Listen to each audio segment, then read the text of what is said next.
ബാന്ധവഗഡ് tiger reserve 1968 ദേശീയോദ്യാനമായി പ്രഖ്യാപനം ചെയ്യപ്പെട്ട ബാന്ധവഗഡ് tiger റിസർവിന് രാമായണത്തിലെ ഇതിഹാസങ്ങളിൽ നിന്നാണ് ഈ പേര് ലഭിച്ചത് എന്നാണ് പറയുന്നത്.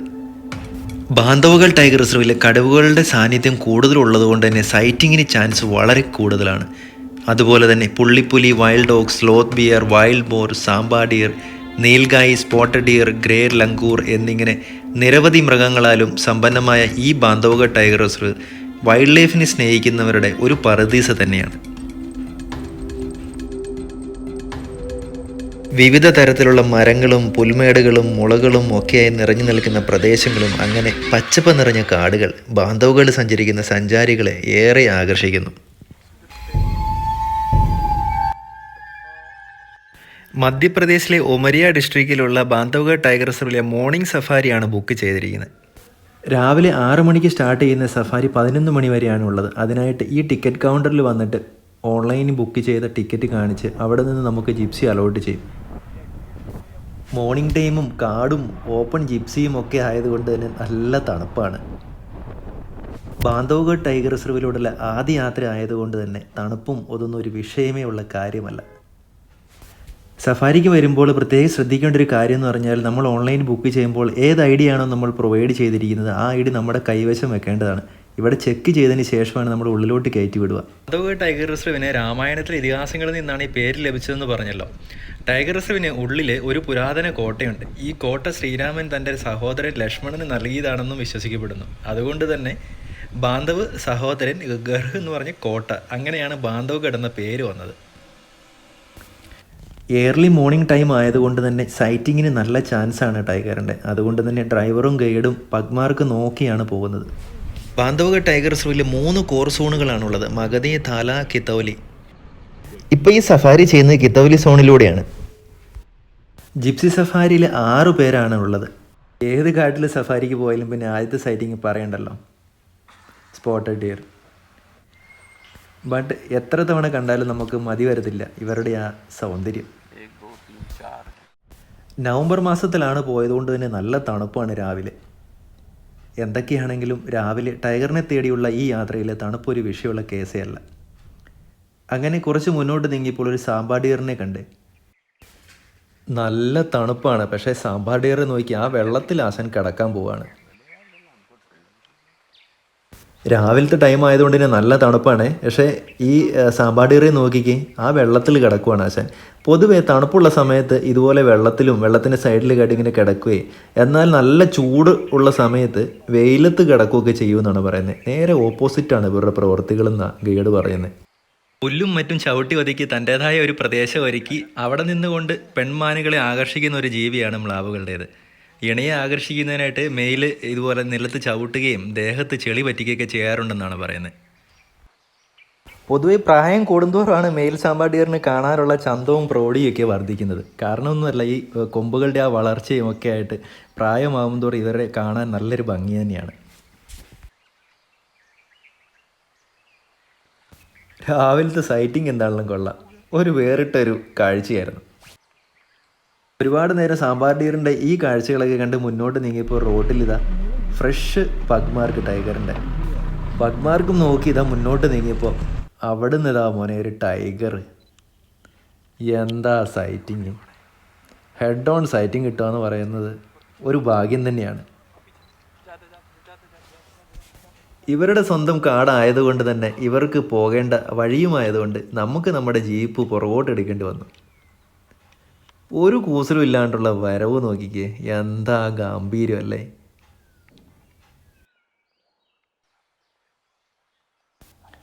എന്താ വരവ് നോക്കിക്കേ, വാവ്!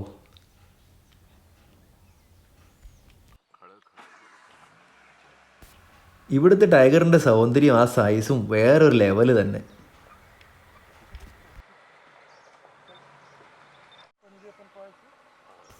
ഇതൊരു ഫീമെയിൽ ടൈഗറാണ്, കാട്ടിവ എന്നാണ് പേര്. ഇതിന് 3 കപ്സും ഉണ്ടെന്നാണ് പറയുന്നത്. രാത്രിയിലെ ടെറിട്ടറി മാർക്കിംഗ് ഒക്കെ ചെയ്ത് കുട്ടികളുടെ അടുത്തോട്ടുള്ള പോക്കായിരിക്കും മിക്കവാറും. കടുവകൾ പൊതുവെ സ്വന്തം ടെറിറ്ററിയിലാണ് നിൽക്കുക. ഏകദേശം ഫീമെയിൽ ടൈഗറിന് 25-30 കിലോമീറ്റർ ഏരിയയാണ് അവരുടെ ടെറിറ്ററി കീപ്പ് ചെയ്യുന്നത്.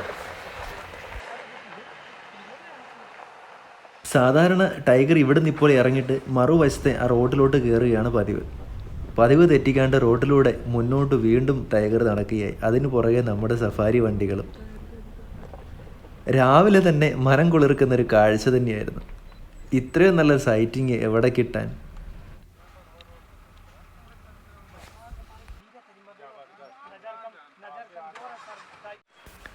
ടെറിറ്ററി മാർക്ക് ചെയ്യുന്ന നോക്കിക്ക്.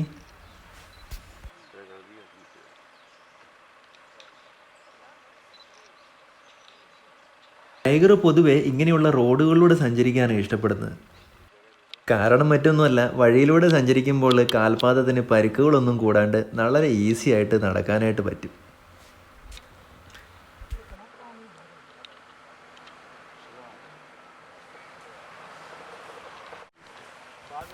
കടുവ സഞ്ചരിക്കുന്നതിനോടൊപ്പം തന്നെ നമ്മുടെ ജിപ്സി മൂവ് ആകുന്നത് കൊണ്ട് തന്നെ വീഡിയോ അല്പം ഷെയ്ക്കുണ്ട്. സഫാരിയിൽ ഇതുപോലത്തെ കിടിലൻ സൈറ്റിങ് കിട്ടിയാൽ പോലും അത് ഷെയ്ക്കില്ലാണ്ട് എടുക്കുക എന്ന് പറഞ്ഞാൽ വളരെ വലിയൊരു ടാസ്ക് തന്നെയാണ്. കാരണം മറ്റൊന്നുമല്ല, ഇപ്പോൾ ഈ ജിപ്സി മൂവ് ചെയ്തുകൊണ്ടിരിക്കുന്നതുകൊണ്ട് എത്ര നമ്മൾ പിടിച്ചു വെച്ചെന്ന് പറഞ്ഞാലും ഷെയ്ക്കാവും വീഡിയോ. ഈ സൈറ്റിങ് ഏറ്റവും കൂടുതൽ എൻജോയ് ചെയ്തതും അടിപൊളി വിഷ്വൽസ് കിട്ടിയതും എനിക്ക് തോന്നുന്നത് ഈ അടുത്ത ജിപ്സിയിൽ നിൽക്കുന്ന വിദേശ വനിതയ്ക്കാണ്.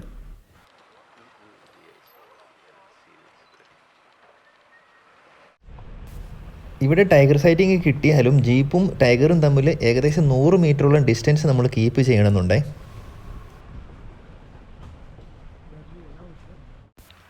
ഇത്രയും സമയം ടൈഗർ സൈറ്റിങ് കിട്ടുക എന്ന് പറയുന്നത് ഒരു ഭാഗ്യം തന്നെയാണ്.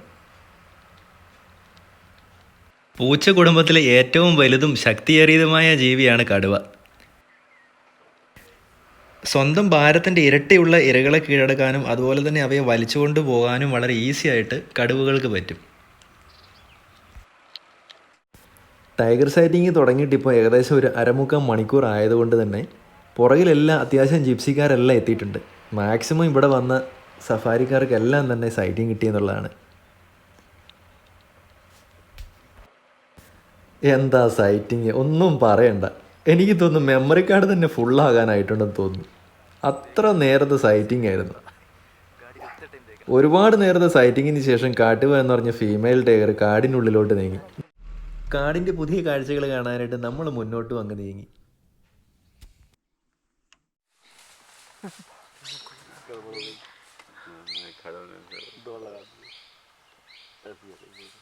രാവിലത്തെ സഫാരി ഏകദേശം 5 മണിക്കൂർ ഉള്ളത് കൊണ്ട് തന്നെ ഒരു 9 മണി 10 മണിയൊക്കെ ആകുന്ന സമയത്ത് ടീയും മറ്റും കുടിക്കാനൊക്കെ ആയിട്ട് ഇവിടെ ഒരു സൗകര്യം ഒരുക്കിയിട്ടുണ്ട്. കാടിൻ്റെ ഉള്ളിൽ തന്നെയാണ് കേട്ടോ. ഇവിടുത്തെ ലോക്കൽസ് അതുപോലെ ട്രൈബൽസും ഒക്കെയാണ് ഈ കച്ചവടം ഇവിടെ നടത്തുന്നത്. കാടിനുള്ളിൽ നിന്നൊരു ചായയൊക്കെ കുടിച്ച് വീണ്ടും സഫാരി സ്റ്റാർട്ട് ചെയ്തു. വീണ്ടും സാമ്പാടിയറിൻ്റെ ഒരു സൈറ്റിംഗ് ആണ് കിട്ടിയത്. സൗത്ത് ഇന്ത്യൻ കാടുകളിൽ വെച്ച് നോക്കുമ്പോൾ ഇവിടുത്തെ സാമ്പാടിയറിന് സൈസിൽ നല്ല വ്യത്യാസമുണ്ട്.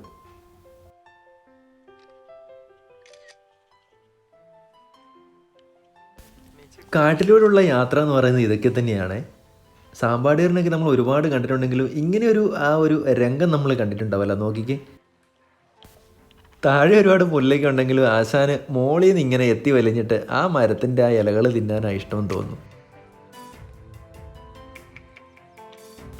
ഓരോ കാട്ടിലൂടെയുള്ള സഫാരിയിലും ഇങ്ങനെയുള്ള കാഴ്ചകളൊക്കെ കാണുന്നത് കൊണ്ട് തന്നെയാണ് വീണ്ടും വീണ്ടും കാട്ടിലൂടെ സഫാരിക്ക് പ്രേരിപ്പിക്കുന്നത്.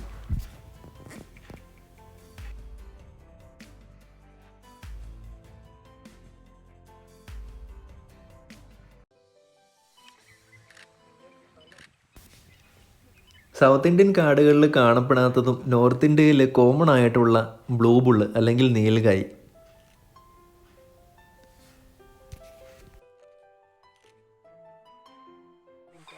കുറച്ച് മുന്നോട്ട് നീങ്ങിയപ്പോൾ നല്ല അലാം കോളിൻ്റെ സൗണ്ട് കേട്ട് സ്പോട്ടഡ് ഡിയറിൻ്റെ. സാമ്പാർ ഡിയർ ആണെങ്കിൽ ഓരോ സ്റ്റെപ്പും നോക്കിക്ക് വളരെ കെയർഫുള്ളായിട്ടാണ് വരുന്നത്. അലാം കോൾ വന്ന സൈഡിലോട്ട് നോക്കിയിട്ട്.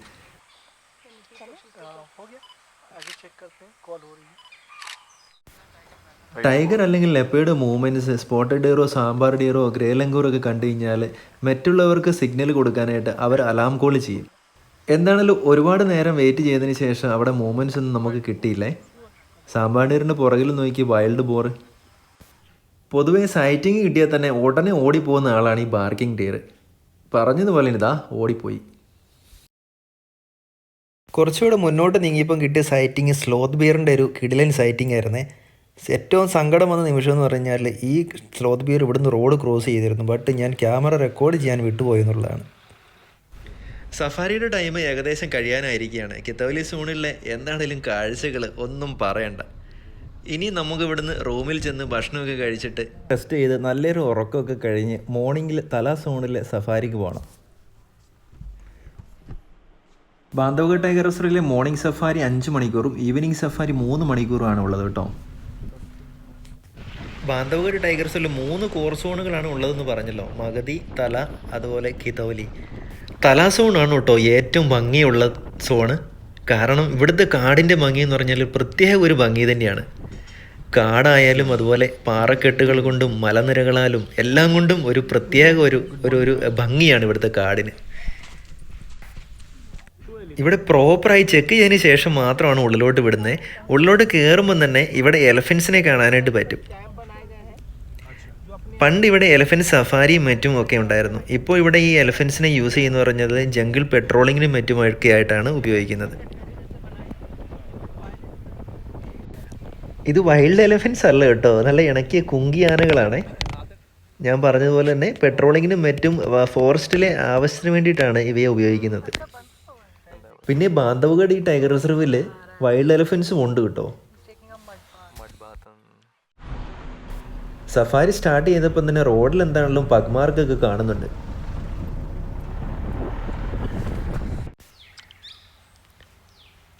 ആദ്യത്തെ സൈറ്റിങ് പിന്നെ പറയണ്ടല്ലോ, സ്പോട്ടഡ് ഡിയർ.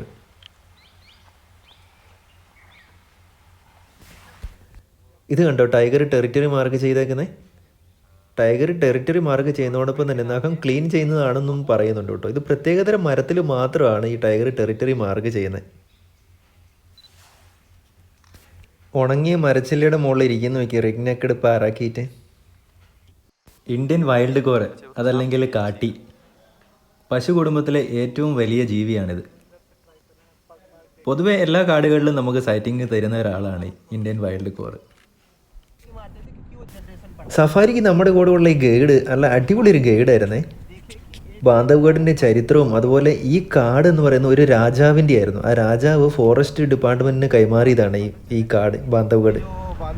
1968 ദേശീയോദ്യാനമായി പ്രഖ്യാപിക്കപ്പെടുകയും പിന്നീട് 1993 ടൈഗർ റിസർവായി മാറുകയും ചെയ്തത്. ഈ മാൻ കഴിക്കുന്ന എന്തെന്നറിയോ? നിലത്ത് കിടന്ന ഒരു എല്ലിൻ്റെ ഒരു കഷ്ണമാണ്, ബോൺസ്.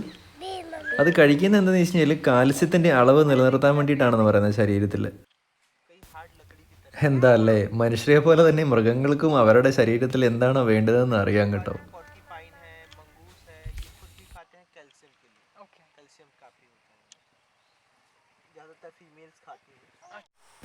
ഇത് നോക്കിക്ക്, ഒരുപാട് കഴുകന്മാരവിടെ ഇരിക്കുന്നത്.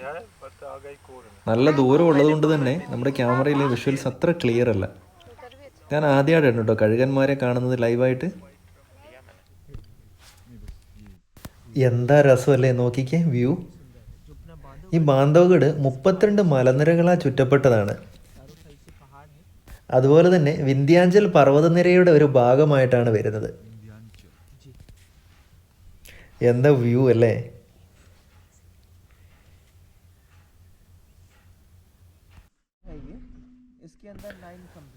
ഇത് നോക്കിക്കേ, ഇത് പാറക്കെട്ടാന്ന് തോന്നുന്നുണ്ടെങ്കിൽ അതിൻ്റെ ഉള്ളിൽ പാറക്കഷ്ണങ്ങൾ മുറിച്ചിട്ട് റൂമുണ്ട്, 9 റൂമുണ്ട് അതിൻ്റെ ഉള്ളിൽ.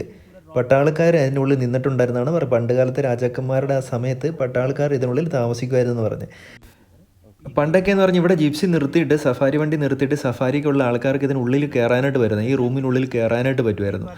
ചിലപ്പോൾ കയറുമ്പോൾ ഇതിൻ്റെ ഉള്ളിൽ നിന്ന് സ്ലോത്ത് ബിയറും അതുപോലെ ടൈഗറൊക്കെ ഇറങ്ങി പോകുമായിരുന്നു എന്ന് പറഞ്ഞ്. അതിനുശേഷമാണ് അവിടെ എന്താ പറയുക, ആ ഗേറ്റൊക്കെ പിടിപ്പിച്ചത്. എന്താ അല്ലേ. ബാന്ധവഗഡ് ടൈഗർ റിസർവിലെ ഫോറസ്റ്റിലെ ഉദ്യോഗസ്ഥർ നടന്നും പെട്രോളിങ് ചെയ്യുന്നുണ്ട്.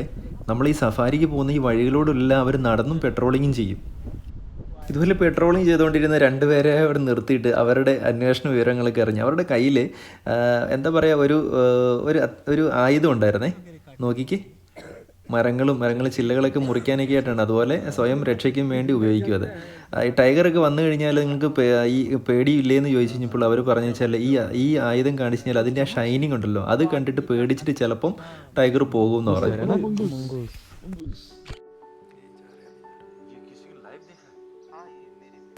മംഗൂസിൻ്റെ കാഴ്ചകളൊക്കെ കണ്ട് മുന്നോട്ട് നീങ്ങിയപ്പോൾ ഇതാ നീൽഗായ്, ബ്ലൂ ബുള്ള്.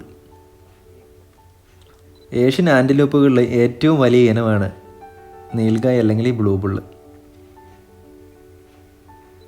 ഇവിടുത്തെ ഫോറസ്റ്റുകളിൽ കോമൺ ആയിട്ടുള്ള ആളാണ്.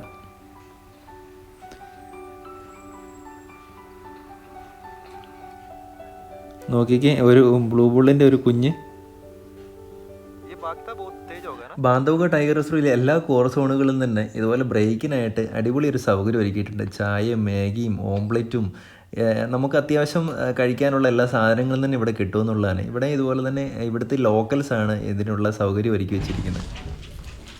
എന്നാണെങ്കിലും കാട്ടിൽ വന്നിട്ട് ഇതുപോലെ കാടിൻ്റെ ആ ഒരു സൗന്ദര്യം ആസ്വദിച്ച് ഓംപ്ലേറ്റും ചായയൊക്കെ കുടിക്കാൻ എന്താ ഒരു രസം. കാടിന് നടുക്കൊന്ന് ഇതുപോലെ ബ്രെഡ് ഓംപ്ലേറ്റ് കഴിക്കാൻ കിട്ടുന്ന അവസരം വളരെ കുറവാണ്. അതുകൊണ്ട് തന്നെ ഒരു ബ്രെഡ് ഓംപ്ലേറ്റും പിന്നെ ഒരു സമൂസയും മേടിച്ചു. തന്നത് നോക്കി ഇതുപോലുള്ള ഇല ഇങ്ങനെ കോർത്തിട്ട് അതിൻ്റെ ഉള്ളിലാണ് കേട്ടോ തമ്മുന്നത് സമൂസയും സോസൊക്കെ. എന്താ അല്ലേ, ഒരു പ്രത്യേക ഒരു എക്സ്പീരിയൻസ് തന്നെയായിരുന്നു. അങ്ങനെ അവിടുന്ന് മുന്നോട്ട് നീങ്ങി ഏകദേശം നമ്മുടെ സഫാരിയുടെ ടൈം കഴിയാനായിട്ടോ. കുറച്ച് മുന്നോട്ട് നീങ്ങിയപ്പോൾ ഇതാ ഗ്രീൻ പീജിയാണ്.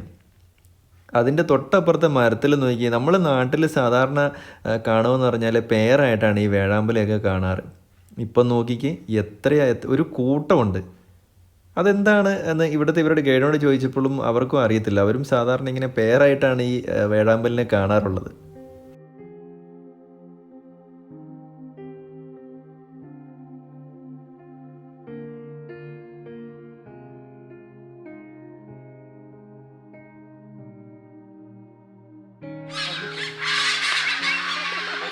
കുറച്ച് കഴിഞ്ഞപ്പോഴത്തുള്ള വേഴാമ്പൽ ഇവിടുന്ന് പറന്നു പോയാൽ കാരണം പറ്റൊന്നുമല്ല കേട്ടോ. ഒരു പരുന്ത് അവിടെ എത്തിയിട്ടുണ്ട്. ആ പരുന്ത് ഇവയെല്ലാം ഓടിച്ചു എന്നുള്ളതാണ് അവിടുന്ന്. അങ്ങനെ തലാസോണിലെ സഫാരി ഏകദേശം കഴിയാനായേ. ടൈഗർ സൈറ്റിംഗ് ഒന്നും കിട്ടിയില്ലെങ്കിലും തലാസോണിൻ്റെ കാടിൻ്റെ ഭംഗി അതൊരു വേറെ ലെവൽ തന്നെയായിരുന്നു. തലാസോണിൽ മോർണിംഗ് സഫാരിക്ക് ശേഷം നേരെ റൂമിലോട്ടാണ് പോയത്. നമ്മൾ റൂം ബുക്ക് ചെയ്തിരിക്കുന്നത് തലാസോണിൽ നിന്ന് ഏകദേശം 1/2 കിലോമീറ്റർ മാത്രമേ ദൂരമുള്ളൂ. വാക്കിംഗ് ഡിസ്റ്റൻസ് ആണ്. അതുകൊണ്ട് തന്നെ ഞാൻ ഈ റൂം സെലക്ട് ചെയ്തു. അത്യാവശ്യം നല്ല എല്ലാ സൗകര്യങ്ങളും ഉള്ള ഒരു അടിപൊളി ഒരു കിടിലൻ റൂം തന്നെ.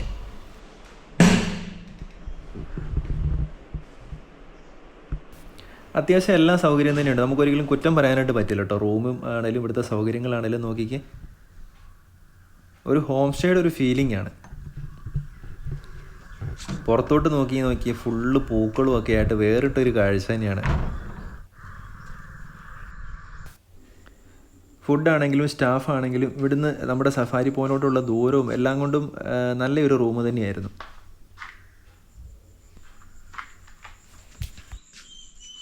ഒരു നാച്ചുറൽ ഫീലിംഗ് ആയിരുന്നു ഇവിടുത്തെ സ്റ്റേ. ഇത് നോക്കിക്കേ, നമ്മുടെ കുട്ടിക്കാലത്തൊക്കെ ഒരുപാട് കണ്ടിട്ടുള്ളതായിരുന്നു ഈ ചെടി, കുങ്കുമച്ചെടി. ഇപ്പോൾ അത് കാണാനില്ലെന്ന് തോന്നുന്നു എവിടെയും.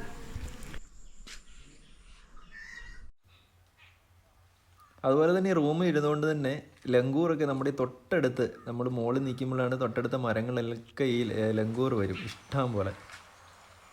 ഇനി ബാന്ധവ്ഗഡ് ടൈഗർ റിസർവിലോട്ട് വരാനായിട്ട് നമുക്ക് റെയിൽവേ സ്റ്റേഷൻ ഏറ്റവും അടുത്ത് വരുന്നത് ഉമരിയ റെയിൽവേ സ്റ്റേഷനാണ്. അതുപോലെ തന്നെ അതല്ലെങ്കിൽ കട്നി റെയിൽവേ സ്റ്റേഷൻ. ഉമരിയയിൽ നിന്ന് ഏകദേശം 35 കിലോമീറ്ററാണ് ഈ ബാന്ധവ്ഗഡ് ടൈഗർ റിസർവിലോട്ടുള്ള ദൂരം വരുന്നത്. കട്നിയിൽ നിന്നാണെങ്കിൽ ഏകദേശം 97 കിലോമീറ്ററോളം വരുന്നുണ്ട്. ഞാൻ ഇറങ്ങിയത് ഉമരിയ റെയിൽവേ സ്റ്റേഷനാണ്. അവിടുന്ന് ടാക്സി വിളിച്ചിട്ടാണ് ഈ ടൈഗർ റിസർവിലോട്ട് വന്നത്. അതുപോലെ എയർപോർട്ട് ഏറ്റവും നിയറസ്റ്റ് ആയിട്ടുള്ള എയർപോർട്ട് എന്ന് പറയുന്നത് ജബൽപൂർ അല്ലെങ്കിൽ ഖജുറുവാവ് എന്ന് പറഞ്ഞൊരു എയർപോർട്ടാണ്.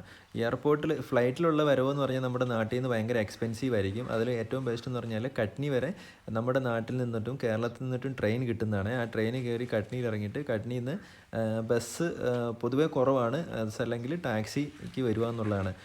അതുപോലെ തന്നെ ബാന്ധവ്ഗഡ് ടൈഗർ റിസർവിൽ സഫാരി ബുക്ക് ചെയ്യാനായിട്ട് mb.forest.govt.in എന്ന സൈറ്റിൽ കയറി കഴിഞ്ഞാൽ ബുക്ക് ചെയ്യാനായിട്ട് പറ്റുമേ. ബുക്ക് ചെയ്യുന്നതിൻ്റെ വീഡിയോ ഇതിന് മുന്നത്തെ സത്പുര ടൈഗർ റിസർവിലെ സഫാരിയുടെ ഏറ്റവും ലാസ്റ്റ് ഭാഗത്തായിട്ട് ഇട്ടിട്ടുണ്ട്. താല്പര്യമുള്ളവർ കയറി കാണും. അപ്പം വീഡിയോ ഇഷ്ടമായി ലൈക്ക് ചെയ്യാനും സബ്സ്ക്രൈബ് ചെയ്യാനും മറക്കരുത്. താങ്ക്